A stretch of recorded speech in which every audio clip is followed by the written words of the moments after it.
নমস্কার, জজবাত 24 বাংলা থেকে আমি সঞ্জয় মুখার্জি। আজকে আমরা একটু রসিকতাই করব।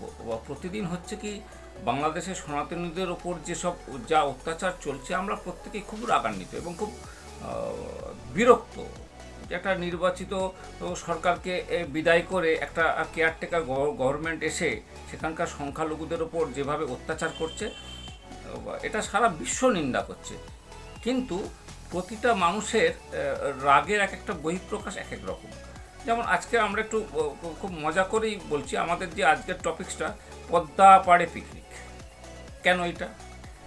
বাংলাদেশ এখন যা শুরু করেছে এবং ভারত যেভাবে তাকে জলে স্থলে আকাশপথে আস্তে আস্তে করে ঘিরছে, কল্পনা করতে তো অসুবিধে নেই যদি কোনোদিন এমন হয় বাংলাদেশকে ভারত দখল করে নেয়, তাহলে কী হবে?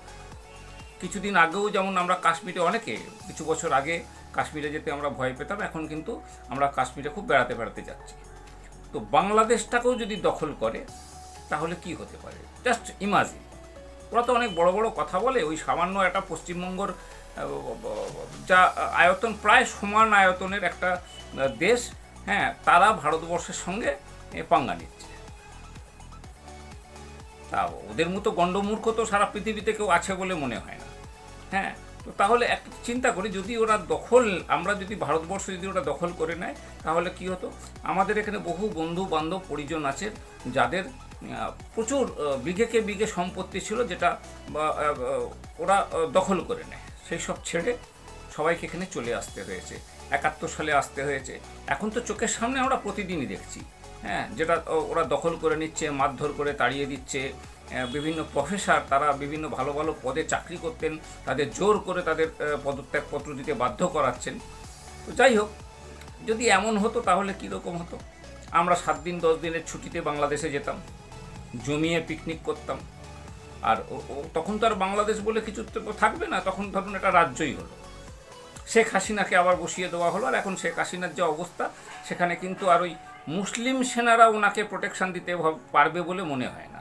তাহলে ভারতবর্ষ থেকে হিন্দু সেনাই পাঠানো হতো, 50% হিন্দু সেনা, 50% মুসলিম সেনা। ওখানকার জনগণ যারা তো আছে তারা ঠিক আছে, যারা থাকবে, তার কট্টরপন্থীরা যখন বিনাশ হবে তখন ওখানে তো প্রচুর শুভবুদ্ধি সম্পন্ন মানুষও আছেন, তারা নিশ্চয়ই সাপোর্ট করবেন এবং এপার বাংলা ওপার বাংলা একটা সুন্দর সম্পর্ক তৈরি হবে। তখন আমরা 7 দিন 10 দিনের ছুটিতে যেমন এখন এদিক ওদিক বেড়াতে যাই, পদ্মা পাড়ে বেড়াতে যেতাম, গিয়ে চড়ুই ভাতি করতাম, পদ্মার ইলিশ খেতাম। জাস্ট ইমাজিন কেমন হতে পারে, একটু ভাববেন। নমস্কার, ভালো থাকবেন।